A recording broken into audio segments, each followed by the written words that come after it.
नमस्कार विद्यार्थी मित्रों, ધોરણ 10 વિષય વિજ્ઞાન પ્રકરણ નંબર 1 રાસાયણિક પ્રક્રિયાઓ અને સમીકરણ, જેની અંદર આપણે અગાઉ 5 એક પીરિયડ આપણે ભરી ચૂક્યા છીએ। 5 વિડિયોની અંદર તમને રાસાયણિક પ્રક્રિયા કોને કહેવાય, રાસાયણિક પ્રક્રિયા રોજિંદા જીવનમાં જોવા મળતી રાસાયણિક પ્રક્રિયાઓના નામ, કેટલા પ્રશ્નો ચાલે એ પ્રશ્નો બધા જ બોલું છું, એક પણ પ્રશ્ન બાકી નહીં રાખું। મેગ્નેશિયમ અને ઓક્સિજન વચ્ચેની રાસાયણિક પ્રક્રિયાનું સમીકરણ અને આકૃતિ સહ સમજાવો પ્રવૃત્તિ, બરાબર છે। એ પછી પેજ નંબર 2 ઉપર આપણે શીખ્યા હતા કે રાસાયણિક પ્રક્રિયા દરમિયાન જોવા મળતા 4 ફેરફારો જણાવો। એ પછી આપણે પ્રશ્ન શીખ્યા હતા કે રાસાયણિક પ્રક્રિયા સમીકરણ કેવી રીતે બનાવી શકાય, LHS = RHS। એ પછી આપણે પ્રશ્ન શીખ્યા હતા રાસાયણિક પ્રક્રિયાઓના મુખ્ય 5 પ્રકારો, જેની અંદર સંયોગીકરણ પ્રક્રિયા, વિઘટન પ્રક્રિયા અને વિસ્થાપન પ્રક્રિયા એવી આપણે 3 પ્રક્રિયાઓ શીખી ગયા। હવે આજે આપણે ચોથી પ્રક્રિયા દ્વિવિસ્થાપન પ્રક્રિયા છે, એના પેટા પ્રકારમાં આવશે અવક્ષેપન। હા, પેલામાં પેટા પ્રકાર હતા ઉષ્માક્ષોષક અને ઉષ્માક્ષેપક પ્રક્રિયાઓ, અને એક પ્રક્રિયા તટસ્થીકરણ પ્રક્રિયા, જે તમે ધોરણ 9માં શીખી ગયેલા છો। તટસ્થીકરણ પ્રક્રિયા એટલે કે એસિડ અને બેઝ વચ્ચે રાસાયણિક પ્રક્રિયા થઈ ક્ષાર બનવાની અને પાણી દૂર થવાની ક્રિયાને તટસ્થીકરણ પ્રક્રિયા કહે છે। 1 માર્ક્સની અંદર બોર્ડની પરીક્ષામાં પૂછાય છે, બરોબર છે। નવનીતની અંદર આપેલો છે, ગાલા એસાઇનમેન્ટની અંદર પણ આ પ્રશ્ન તટસ્થીકરણ પ્રક્રિયા એટલે શું એ આપેલો છે, બરોબર છે। હવે આપણે આજે આગળ જઈશું દ્વિવિસ્થાપન પ્રક્રિયા। વિસ્થાપન પ્રક્રિયા નેક્સ્ટ વિડીયોની અંદર શીખ્યા હતા। દ્વિવિસ્થાપન પ્રક્રિયા એટલે શું, તેનું રાસાયણિક પ્રક્રિયા સમીકરણ લખો। 2 ગુણની અંદર આ પ્રશ્ન તમારે પૂછાતો હોય છે। હવે દ્વિવિસ્થાપન પ્રક્રિયા, જેની વ્યાખ્યા મેં અહીંયા લખેલી છે, જે રાસાયણિક પ્રક્રિયા હોય, પ્રક્રિયકો કેટલા હોય? 2 પ્રક્રિયકો, 2 પ્રક્રિયકો વચ્ચે આયનોની આપ-લે થતી હોય તો તેવી પ્રક્રિયાને દ્વિવિસ્થાપન પ્રક્રિયા કહેવાય। ફરીથી, 2 પ્રક્રિયકોની અંદર આયનોની આપ-લે થાય, 2 પ્રક્રિયકોની અંદર, પ્રક્રિયકો 2 પ્રક્રિયકો કયો હોય? ડાબી બાજુ, તો ડાબી બાજુ રહેલા બંને પ્રક્રિયકમાં આયનોની આપ-લે થતી હોય, એટલે એક પ્રક્રિયક બીજા પ્રક્રિયકને આયન આપતો હોય અને બીજો પ્રક્રિયક એ પેલા પ્રક્રિયકને આયન આપતો હોય, તો એવી પ્રક્રિયાને આપણે દ્વિવિસ્થાપન પ્રક્રિયા કહીએ છીએ। વ્યાખ્યા ફરીથી બોલું છું કે જે રાસાયણિક પ્રક્રિયા દરમિયાન 2 પ્રક્રિયકો વચ્ચે આયનોની આપ-લે થતી હોય તો તેવી પ્રક્રિયાને દ્વિવિસ્થાપન પ્રક્રિયા કહે છે। હવે વ્યાખ્યા મેં બોર્ડ ઉપર લખેલી છે, બસ છે। 2 પ્રક્રિયક વચ્ચે આયનોની આપ-લે થતી હોય, બરાબર છે। હવે એના સમીકરણ ધ્યાન આપજો। જુઓ, અહીંયા એક પ્રક્રિયક BaCl2 બેરિયમ ક્લોરાઇડ, બીજો પ્રક્રિયક છે સોડિયમ સલ્ફેટ। હવે મેં કીધું, શું કીધું તમને કે 2 પ્રક્રિયક, આ બંને પ્રક્રિયક ડાબી બાજુ પ્રક્રિયક, આને SO4 આને આપ્યો અને આનો Cl આને લીધો, ખ્યાલ આવી ગયો? આ પ્રક્રિયકે પહેલા પ્રક્રિયકને એક આયન આપ્યો અને પહેલા પ્રક્રિયકે એક આયન Na ને આપ્યો, એટલે શું થઈ ગયું? BaSO4 NaCl, એટલે અહીંયા Na2Cl2 એટલે 2NaCl, આનું નામ થશે બેરિયમ સલ્ફેટ અને અહીંયા સોડિયમ ક્લોરાઇડ। હા, હવે એક માર્ક્સમાં વિકલ્પમાં આવે કે દ્વિવિસ્થાપન પ્રક્રિયા દરમિયાન અવક્ષેપ મળે છે, તો કયા અવક્ષેપ મળે છે? સફેદ અવક્ષેપ મળે છે। અવક્ષેપ એટલે શું હોય કે દહીંના ફૂદા હોય ને, કોઈ પણ 2 રસાયણ ભેગા કરવાનું ઉપર ફૂદા આવે ને, ફેણ, આપણે સાબુનું પાણી બનાવીએ જે ફેણ જેવો ભાગ હોય એને અવક્ષેપ કહેવાય છે, બરાબર છે। હવે પરીક્ષામાં આ પ્રશ્ન પૂછાય, અવક્ષેપન પ્રક્રિયાની વ્યાખ્યા અને સમીકરણ। આ પ્રશ્ન પણ 2 ગુણનો પ્રશ્ન છે, તો અવક્ષેપન પ્રક્રિયા એટલે શું? તો વિદ્યાર્થી મિત્રો ધ્યાન આપજો, એવી કોઈ પણ રાસાયણિક પ્રક્રિયા કે જે પ્રક્રિયા દરમિયાન અવક્ષેપ ઉત્પન્ન થાય, જેમ કે અહીંયા અવક્ષેપ ઉત્પન્ન થયા એવા અવક્ષેપ ઉત્પન્ન થાય તો એવી પ્રક્રિયાને અવક્ષેપણ પ્રક્રિયા કહે છે. જ્યારે બે પ્રક્રિયકો ભેગા થાય અને એની અંદર સફેદ અવક્ષેપ અથવા તો કોઈ પણ રંગના અવક્ષેપ ઉત્પન્ન થતા હોય તો એવી પ્રક્રિયાને અવક્ષેપણ પ્રક્રિયા કહે છે.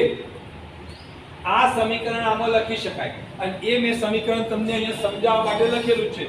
આ સમીકરણ મેં અહીંયા લખેલું છે.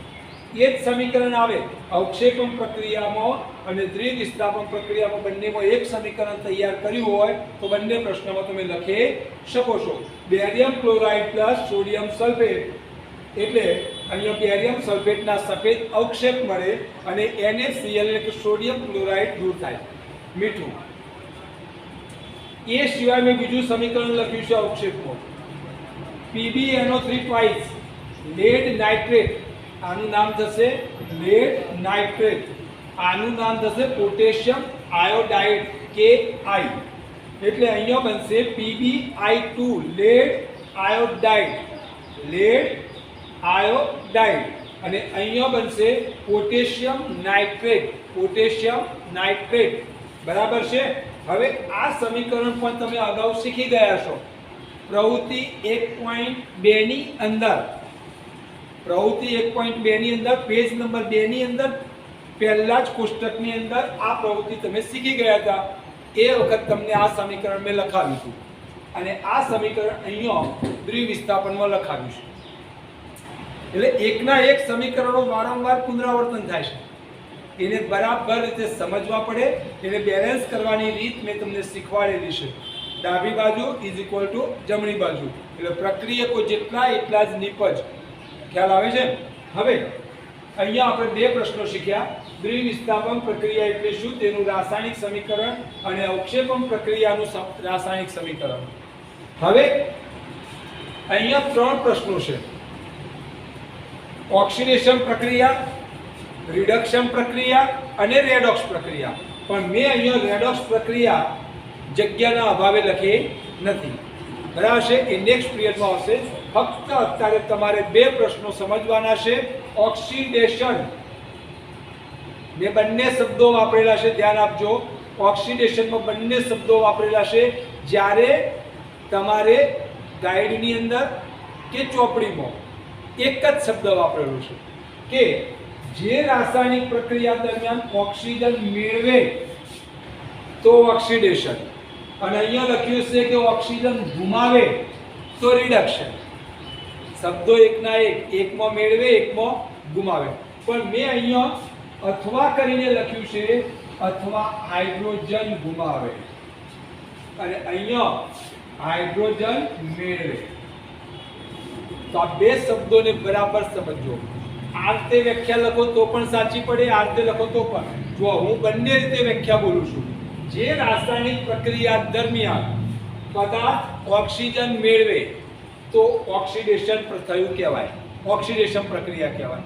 જો રાસાયણિક, બીજી રીતે, જો રાસાયણિક પ્રક્રિયા દરમિયાન હાઇડ્રોજન ગુમાવે તો પણ ઓક્સિડેશન થયું કહેવાય. બંને રીતે વ્યાખ્યા લખી શકાય. પણ મેં એક જ લાઈનની અંદર તમને અહીંયા બતાવ્યું છે અને એ જ ફેરફાર તમને અહીંયા જોવા મળશે.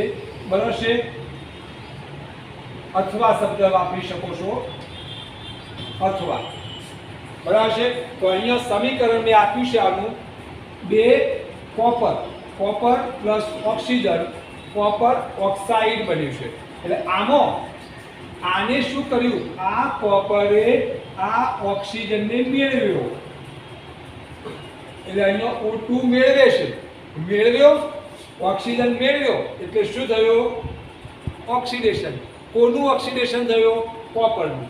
હવે આ જ પ્રશ્ન વિકલ્પમાં મુકાય છે. કેવી રીતે?